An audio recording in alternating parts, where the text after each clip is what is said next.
Good morning friends, मैं विकास शिक्षा ocean तथा प्राचीन भारत की इस मेगा सीरीज की क्लास में आप सभी का स्वागत करता हूं। मेरे साथियों, आज से हम प्राचीन भारत यानी एंशिएंट हिस्ट्री की मेगा सीरीज को शुरू कर रहे हैं, जिसके तहत हम आपके सामने एमसीक्यूज को लेके आए हैं, यानी वस्तुनिष्ठ प्रश्नों को लेके आए हैं और हम प्राचीन भारत को जानेंगे वस्तुनिष्ठ प्रश्नों के माध्यम से। साथियों, ये कुछ ऐसे प्रश्न हैं जो आपकी परीक्षाओं में सामान्यतः पूछे जाते हैं और जिनके आने की संभावना कहीं ज़्यादा हो जाती है। आपने देखा होगा विभिन्न परीक्षाओं में कि प्राचीन भारत के प्रश्न जो रहते हैं वो 1 से 2 या 2 से 3 प्रश्न आपके परीक्षा में आते हैं और बहुत सी बार बच्चे इनको छोड़ देते हैं।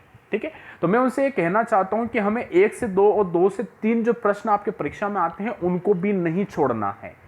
यानी मैं आपकी तैयारी ऐसे करवा दूंगा कि आप उन प्रश्नों को आसानी से सोल्व कर पाओगे। आपकी इतनी अच्छी तैयारी हो जाएगी, आपकी इतनी अच्छी प्रैक्टिस हो जाएगी। तो साथियों, आपको डेली सुबह 8 बजे बिना आलस के जल्दी उठकर 8 बजे ऑनलाइन आकर आप सभी को क्लास लेना है। देखो साथियों, जिंदगी में कुछ पाने के लिए कुछ तो खोना पड़ेगा। अगर आप सभी लोग सोते रहोगे तो काम नहीं होगा। ऐसा कहा जाता है साथियों कि जो सोवत है वो खोवत है और जो जागत है वो पावत है। तो साथियों, ज़्यादा सो मत, सुबह जल्दी उठकर जल्दी से क्लास में आने की कोशिश किया करो। आपके लिए हम मेहनत कर रहे हैं, मैं मेहनत कर रहा हूं, तो आपकी मेहनत भी हमारे साथ होनी चाहिए। ठीक है, तो आज से हम शुरू कर रहे हैं प्राचीन भारत के इतिहास की मेगा सीरीज को। तो हम जानेंगे आज की क्लास में 20 प्रश्नों को और उन 20 प्रश्नों के माध्यम से हम इतिहास को जानने की कोशिश करेंगे। तो चलिए, सभी लोग आज की क्लास को लाइक कर दीजिए, शेयर कर दीजिए। जो नए साथी हैं जिन्होंने अभी तक शिक्षा ओशन को सब्सक्राइब नहीं किया है, वे सभी लोग शिक्षा ओशन को सब्सक्राइब कर लीजिए। और मेरे साथियों, आप सभी लोगों को मैं बता दूं कि हमारे फेसबुक पेज की लिंक आपको इस वीडियो के डिस्क्रिप्शन से प्राप्त हो जाएगी। उस लिंक पर जाकर आप सभी लोग हमारे फेसबुक पेज शिक्षा ओशन के फेसबुक पेज को ज़रूर लाइक कीजिएगा। हमारे इंस्टाग्राम चैनल की लिंक भी आपको इस वीडियो के डिस्क्रिप्शन से प्राप्त होगी। उस लिंक पर जाके हमारे इंस्टाग्राम चैनल को ज़रूर फॉलो कीजिएगा। साथ ही में साथियों, वर्तमान में Telegram channel study material provide करवाने का बहुत अच्छा एक प्लेटफॉर्म है। तो साथियों, हमारे टेलीग्राम चैनल की लिंक भी आपको हमारे इस वीडियो के डिस्क्रिप्शन से प्राप्त हो जाएगी, या फिर आप सभी लोग टेलीग्राम पर शिक्षा ओशन को सर्च करेंगे तो शिक्षा ओशन का चैनल प्राप्त होगा। उस चैनल को आप ज़रूर ज्वाइन कीजिएगा, जहां पर आपको इन वीडियो के पीडीएफ प्राप्त करवाए जाएंगे और दूसरे सब्जेक्ट के भी पीडीएफ आप लोगों को वहां पर उपलब्ध करवाए जाएंगे। मेरे साथियों, शिक्षा ओशन का ब्लॉग है जिसकी लिंक आपको इस वीडियो के डिस्क्रिप्शन से प्राप्त हो जाएगी। उस लिंक पर जाकर आप हमारे ब्लॉग पर विजिट कीजिए, जहां पर आपको हमारे संविधान, भूगोल, इकोनॉमिक्स और हमारे प्राचीन भारत का इतिहास और आधुनिक भारत का इतिहास, जितनी भी क्लासेस हमारी रनिंग में चल रही हैं, जो हो चुकी हैं, उन सब का पीडीएफ आप लोगों को हमारे उस ब्लॉग पर प्राप्त हो जाएगा। तो ज़रूर हमारे ब्लॉग पर विजिट कीजिएगा और वहां से पूर्ण रूप से निःशुल्क रूप से आप सभी उन पीडीएफ को प्राप्त कर सकते हैं, डाउनलोड कर सकते हैं। तो देरी किस बात की है साथियों, आप सभी लोग इन प्लेटफॉर्म पर जरूर विजिट कीजिएगा और जरूर लाइक शेयर कीजिएगा। क्लास को लाइक तुरंत कर दीजिए, तुरंत शेयर कर दीजिए, सब्सक्राइब कर लीजिए शिक्षा ओशन को, बेल आइकन को प्रेस कर दीजिए। चलो, तो आज की क्लास का यानी शिक्षा ओशन पे एंशिएंट हिस्ट्री की पहली क्लास का पहला प्रश्न आप सभी लोगों के सामने। तो देखेंगे पहला प्रश्न आपके सामने देखिएगा। पहला प्रश्न क्या कह रहा है कि राष्ट्रकूट वंश की स्थापना किसने की। और आपको ज्ञात है साथियों कि ऐसे ही प्रश्न तो आपके परीक्षा में आते हैं कि किस वंश की स्थापना किसके द्वारा की गई थी। तो राष्ट्रकूट वंश की स्थापना किसने करी? ऑप्शन ए दंती दुर्ग ने, ऑप्शन बी कृष्ण प्रथम ने, ऑप्शन सी इंद्र द्वितीय ने, ऑप्शन डी इनमें से कोई नहीं। मेरे साथियों, आप सभी लोग प्रश्न का उत्तर देने का प्रयास कमेंट बॉक्स में कीजिए। चाहे वह प्रयास गलत हो, चाहे वो प्रयास सही हो, वो मैटर नहीं करता है। आप सिर्फ प्रयास कीजिए। सही उत्तर मैं आप सभी लोगों के सामने रखूंगा, किंतु आप प्रयास जरूर कीजिएगा। तो साथियों, सर्वप्रथम बात कर लेते हैं राष्ट्रकूट वंश के बारे में। तो मित्रों, राष्ट्रकूट वंश दक्षिण भारत का एक महत्वपूर्ण राजवंश है। ठीक है, दक्षिण भारत का एक महत्वपूर्ण राजवंश है जो आपके कर्नाटक से इसकी शुरुआत होती है। एक बहुत बड़े एरिया में इन्होंने अपना साम्राज्य का विस्तार किया था राष्ट्रकूट वंश ने। राष्ट्रकूट वंश की अगर हम राजधानी की बात करें तो राष्ट्रकूट वंश की राजधानी मान्यखेत थी। कौन थी? मान्यखेत। और इस राष्ट्रकूट वंश की भाषा के बारे में अगर हम बात करें तो साथियों, राष्ट्रकूट वंश की भाषा कन्नड़ और संस्कृत हुआ करती थी। ठीक है, तो उसी राष्ट्रकूट वंश के संस्थापक के बारे में हमसे प्रश्न पूछा गया है। तो मित्रों याद रखिएगा, राष्ट्रकूट वंश के संस्थापक इंद्र द्वितीय नहीं थे, कृष्ण प्रथम भी नहीं थे, जबकि राइट आंसर होगा नंती दुर्ग। ठीक है, नंती दुर्ग आपके राष्ट्रवंश के संस्थापक माने जाते हैं। आप सभी लोग चीज को याद रखिएगा। ठीक है, तो प्रश्न क्रमांक 1 का सही उत्तर हो जाएगा ए वाला। ठीक है मित्रों, चलो अब चलते हैं अगले प्रश्न की तरफ साथियों। अगला प्रश्न आप सबके सामने, प्रश्न क्रमांक 2 हमसे क्या कह रहा है कि सेन वंश की स्थापना किसने की? सेन वंश की स्थापना किसने की? अब ऑप्शन है बल्लाल सेन ने, ऑप्शन बी है हेमंत सेन, ऑप्शन सी है विजय सेन और ऑप्शन डी है सूरसेन। इनमें वह कौन राजा था जिसने सेन वंश की स्थापना की थी? आप सभी लोग प्रयास कीजिए इस प्रश्न का उत्तर देने का। साथियों, सेन वंश की अगर अपन बात करें तो सेन वंश का विस्तार आपके बंगाल में था। कहाँ था? बंगाल में। बंगाल में सेन वंश का विस्तार था, वहां का ये राजवंश है, जिसकी राजधानी मानी जाती है गौड़। कौन सी? गौड़, विक्रमपुर और नवद्वीप। कौन कौन सी साथियों राजधानी? गौड़, विक्रमपुर, नवद्वीप। ये आपके सेन वंश की राजधानियां मानी जाती हैं। और भाषा की बात करें तो भाषा हुआ करती थी संस्कृत। क्या हुआ करती थी? संस्कृत। उसी सेन वंश की स्थापनाकर्ता का नाम हमसे पूछा गया है। क्या सेन वंश के स्थापनाकर्ता का नाम बल्लाल सेन है या हेमंत सेन है, विजय सेन है या सूरसेन है? तो साथियों याद रखिएगा, हेमंत सेन इसका राइट आंसर होगा। यानी सेन वंश की स्थापना हेमंत सेन के द्वारा की गई थी। किसके द्वारा? हेमंत सेन के द्वारा। ठीक है मित्रों, चलो अब अगले प्रश्न क्रमांक पर हम चलेंगे, प्रश्न क्रमांक 3 पर। प्रश्न क्रमांक 3 पर पहुंचने से पहले जिन साथियों ने अभी तक इस क्लास को लाइक नहीं किया है तो मित्रों क्लास को लाइक कर दीजिए, शेयर कर दीजिए। ज़्यादा लाइक करेंगे, ज़्यादा शेयर करेंगे तो पढ़ने में मज़ा आएगा। और एक और चीज़ साथियों, जिनको ये ज्ञात नहीं है, मैं ये बता दूं कि रात को 10 बजे मैं लाइव रहता हूं और लाइव क्लास रहती है हमारी मॉडर्न हिस्ट्री की, यानी आधुनिक भारत के इतिहास की क्लास रहती है। तो आप सभी लोग ज़रूर उस क्लास को ज्वाइन कीजिएगा। रात 8 बजे हमारी इकोनॉमिक्स की क्लास रहती है, जिसमें हम प्रश्नों के माध्यम से इकोनॉमिक्स को समझते हैं। तो आप इकोनॉमिक की क्लास भी रात को 8 बजे ज्वाइन कीजिए।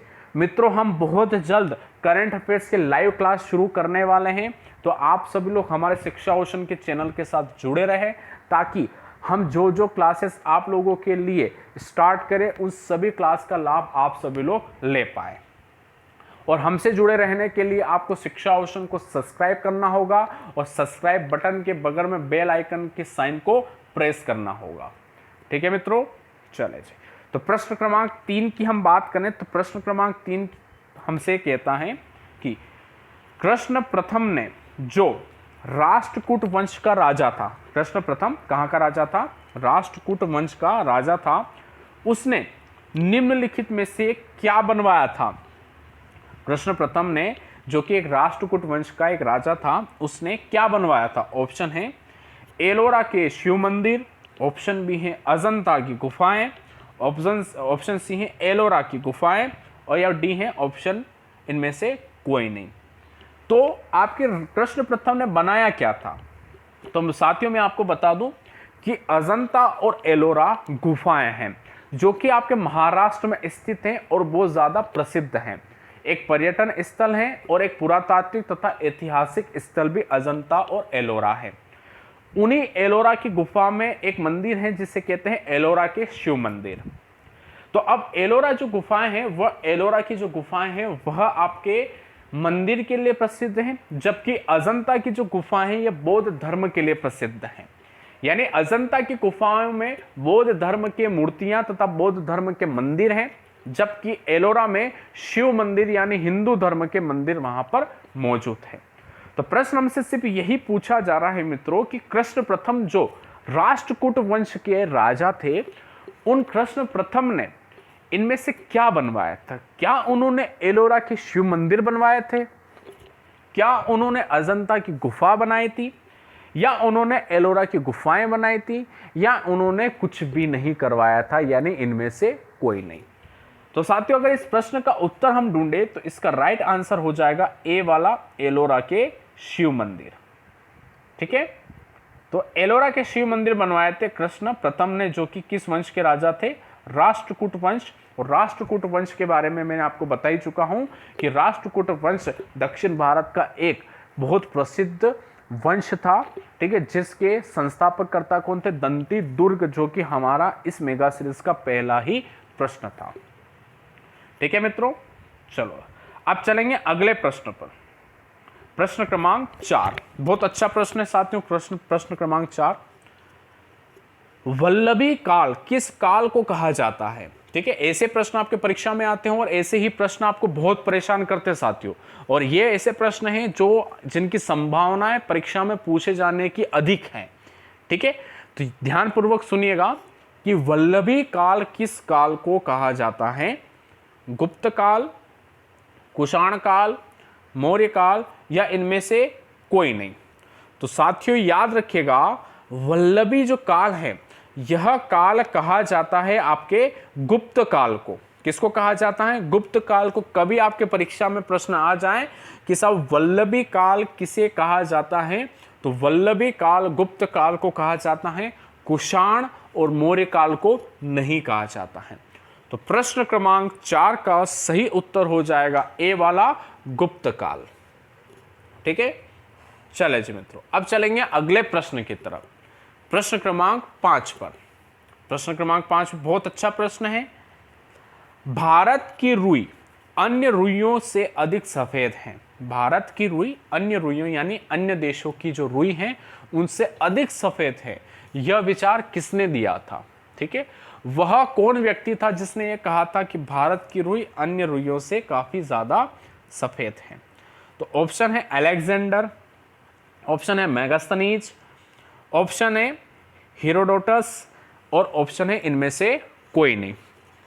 कौन सा इसका राइट आंसर होगा जिसने ये कहा था कि रुई, भारत की जो रुई है अन्य रुइयों के मुकाबले ज्यादा सफेद है? तो साथियों वह जो व्यक्ति था वह व्यक्ति था मेगास्थनीज। ठीक है, मेगास्थनीज सेल्यूकस निकेटर का एक राजदूत था जिसे नियुक्त किया गया था चंद्रगुप्त मौर्य के दरबार में। ठीक है, इस मेगास्थनीज ने एक पुस्तक लिखी थी जिस पुस्तक का नाम है इंडिका पुस्तक। कौन सी पुस्तक? इंडिका। ठीक है, मेगास्थनीज ने इंडिका पुस्तक में वर्णन किया था कि भारत में जो रुई पाई जाती है यह रुई अन्य देशों के मुकाबले जो रुई है उनसे ज्यादा सफेद है, यानी क्वालिटी के अकॉर्डिंग बहुत अच्छी रुई है। तो प्रश्न क्रमांक 5 का सही उत्तर हो जाएगा बी वाला, मेगास्थनीज। ठीक है मित्रों, चले साथियों अब चलेंगे अगले प्रश्न पर। प्रश्न क्रमांक 6।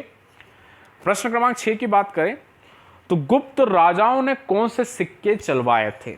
गुप्तकालीन जो राजा थे, ठीक है, गुप्तकालीन राजाओं ने जो हमारे सामने जो सिक्के हैं उनमें से कौन से सिक्के चलाए थे? पहला है दिनार, दूसरा है ड्रम, तीसरा है रूपक और चौथा है सुवर्ण। इनमें से कौन से सिक्के आपके गुप्त राजाओं के द्वारा चलाए गए थे? ठीक है, तो साथियों याद रखिएगा, गुप्तकालीन राजाओं ने एक दिनार चलाया था, ठीक है, और एक चलाया था आपका सुवर्ण।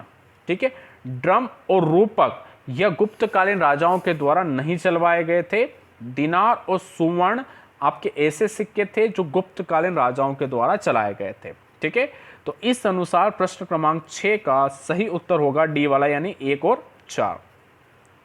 अब दिनार की अगर अपन बात करें, ठीक है, तो दिनार जो था यह रोमन जो साम्राज्य था उस रोमन साम्राज्य की एक नकल थी।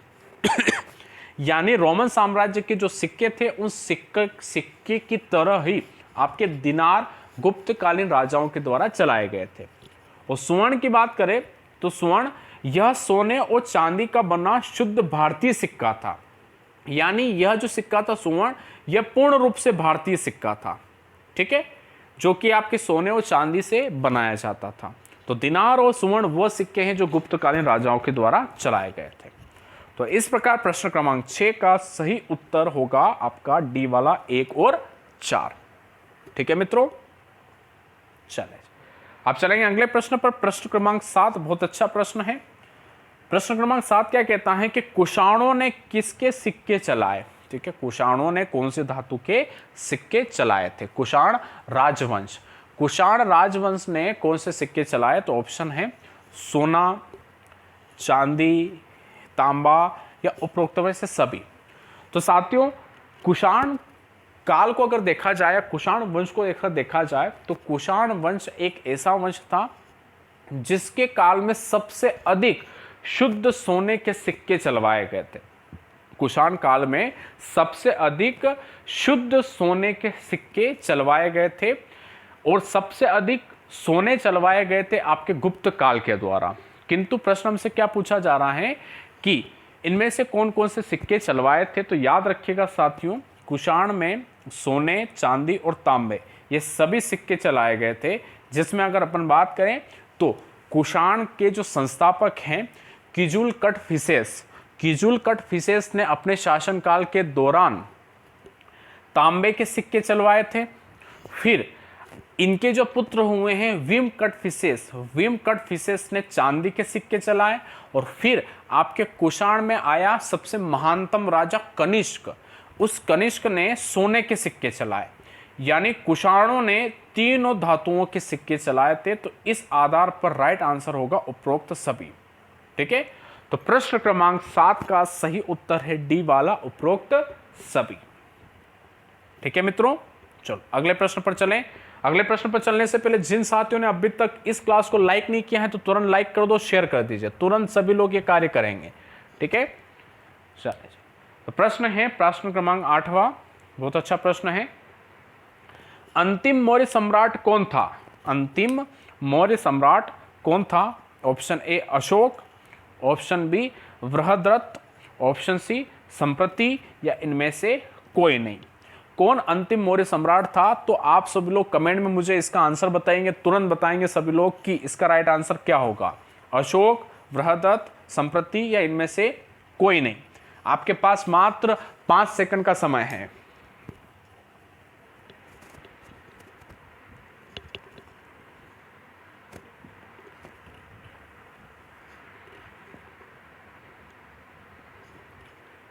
चलिए साथियों, तो अंतिम मौर्य सम्राट की अगर अपन बात करें तो साथियों याद रखिएगा अंतिम मौर्य सम्राट आपके बृहद्रथ थे। ठीक है, बृहद्रथ के सेनापति पुष्यमित्र शुंग थे। ठीक है, पुष्यमित्र शुंग ने अपने राजा यानी बृहद्रथ की हत्या करके मौर्य साम्राज्य का अंत किया था और मौर्य साम्राज्य की जगह शुंग राज्य की स्थापना पुष्यमित्र शुंग ने की थी।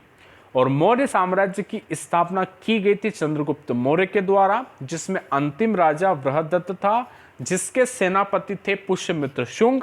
और पुष्यमित्र शुंग ने बृहद्रथ की हत्या करके शुंग राज्य की या शुंग साम्राज्य या शुंग वंश की स्थापना की थी।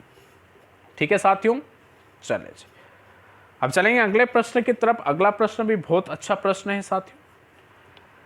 अभिधम्म में कथा वस्तु के बारे में किसने लिखा? अधिधम्म में कथा वस्तु के बारे में किसने लिखा? अश्वघोष, महाकश्यप, मोगलीपुत्र तिस्स या इनमें से कोई नहीं। तो साथियों ये याद रखिएगा, ये बौद्ध धर्म से संबंधित है, बौद्ध धर्म का ये ग्रंथ है। तो ये किसके द्वारा लिखा गया? तो याद रखिएगा अश्वघोष के द्वारा ये नहीं लिखा गया, महाकश्यप के द्वारा भी नहीं लिखा गया, जबकि राइट आंसर है मोगलीपुत्र तिस्स के द्वारा इसको लिखा गया था। मोगलीपुत्र तिस्स बौद्ध धर्म के भिक्षु और एक विद्वान माने जाते हैं, बहुत बड़े विद्वान माने गए हैं। और ऐसा इतिहास से हमें ज्ञात हुआ है कि मोगलीपुत्र जो थे यह अशोक के गुरु भी कहे जाते हैं। और अशोक के जो पुत्र थे महेंद्र के गुरु भी आपके मोगलीपुत्रम माने गए हैं।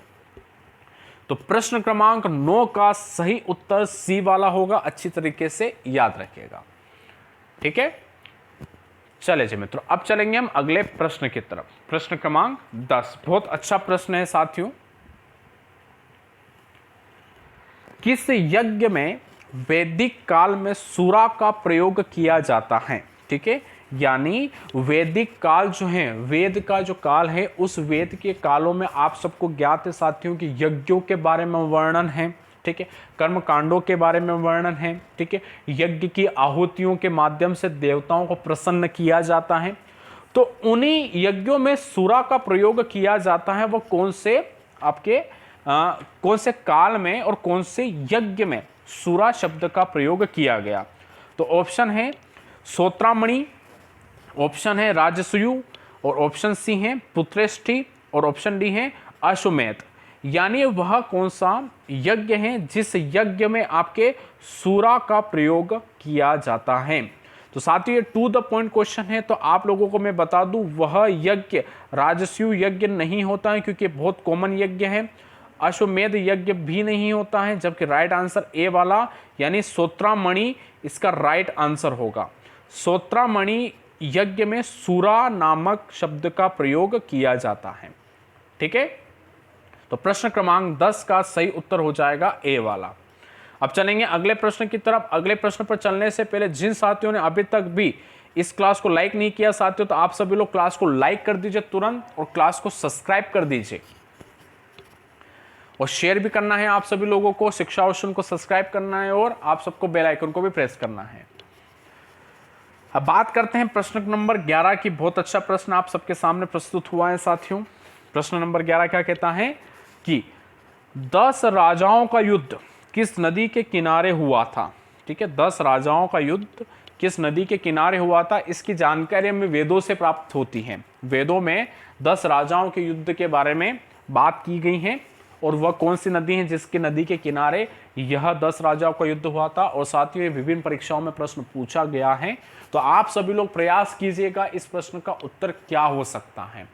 वह कौन सी नदी है जिस नदी के किनारे 10 राजाओं का युद्ध हुआ था? तो ऑप्शन है परुष्णी, ऑप्शन है विस्ताता, ऑप्शन है गंगा, या ऑप्शन है आपका सिंधु।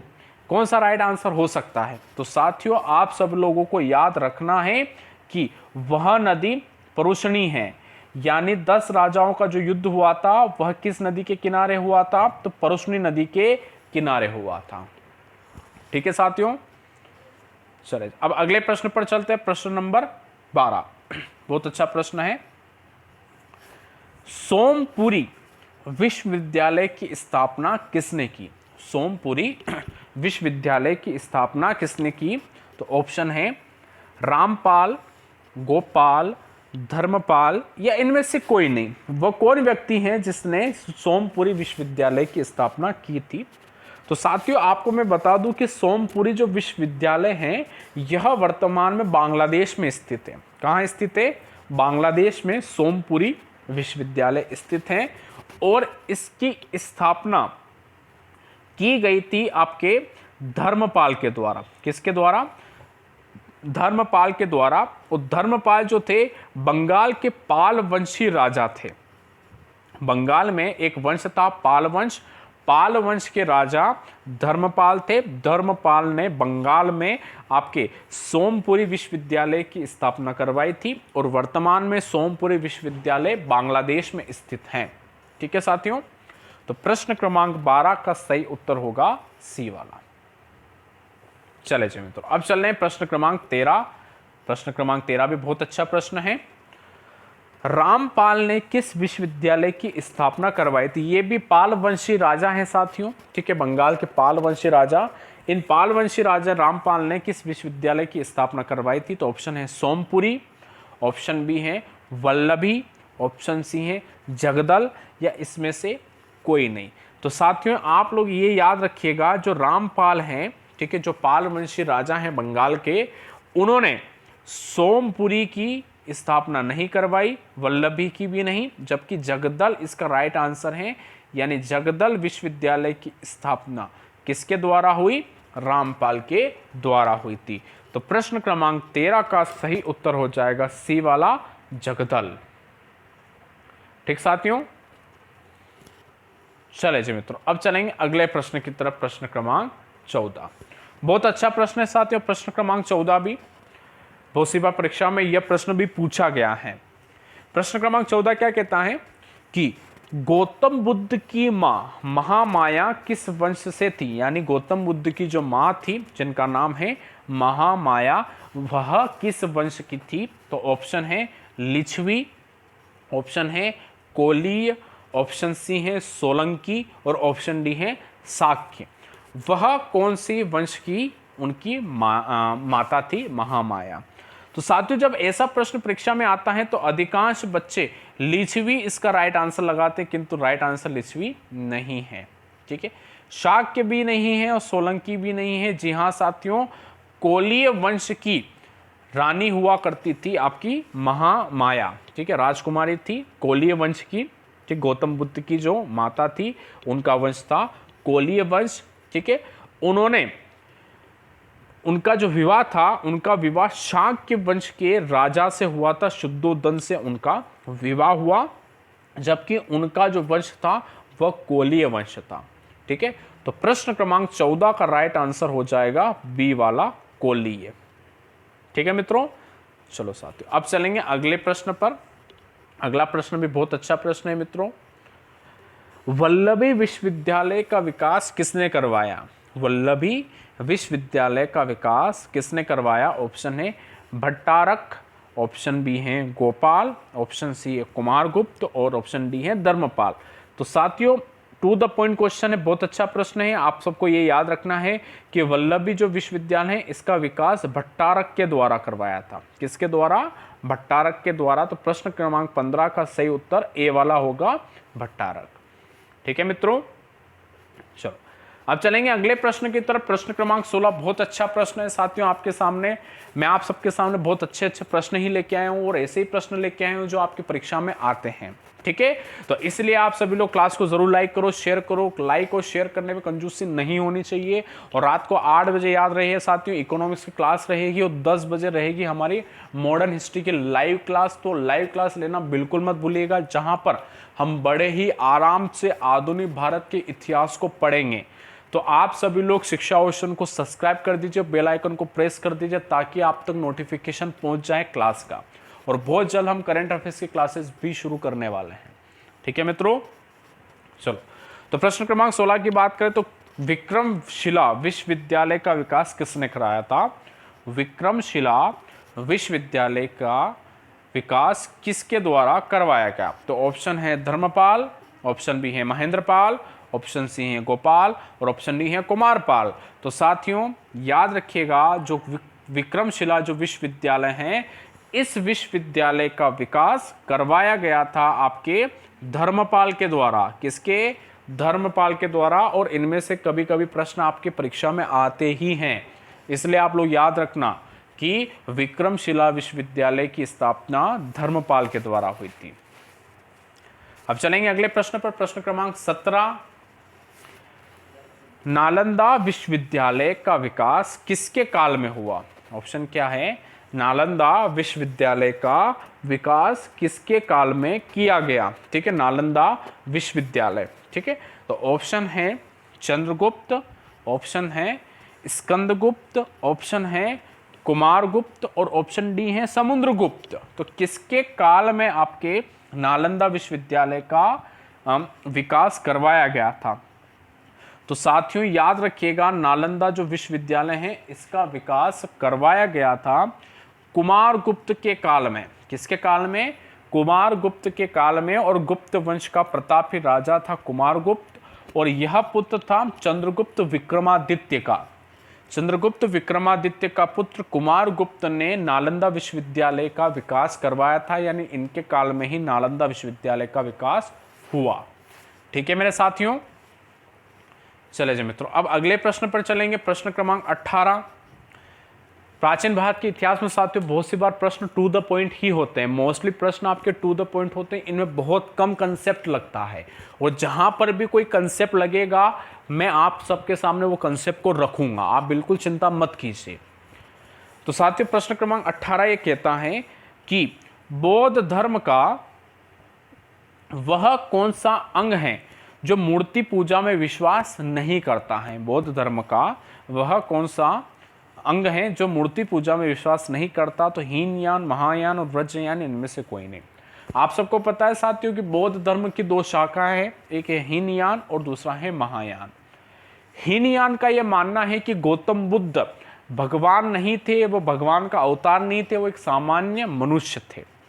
जबकि महायान का यह मानना होता है कि गौतम बुद्ध भगवान थे, भगवान का अवतार थे, वह सामान्य व्यक्ति नहीं थे। हीनयान ये कहते हैं कि वह सामान्य व्यक्ति होने के कारण हम उनकी मूर्ति पूजा नहीं करेंगे, हम उनके विचारों को मानेंगे। जबकि महायान ये कहते हैं कि गौतम बुद्ध भगवान थे, इसलिए हम उनको पूजेंगे, मूर्ति के रूप में पूजेंगे और उनके विचारों को भी हम मानेंगे। ठीक है। हीनयान जो है, हीनयान का ये मानना है कि वह किसी भी कर्मकांड में विश्वास नहीं करते हैं, जबकि महायान का मानना है कि वह कर्मकांड में विश्वास करते हैं।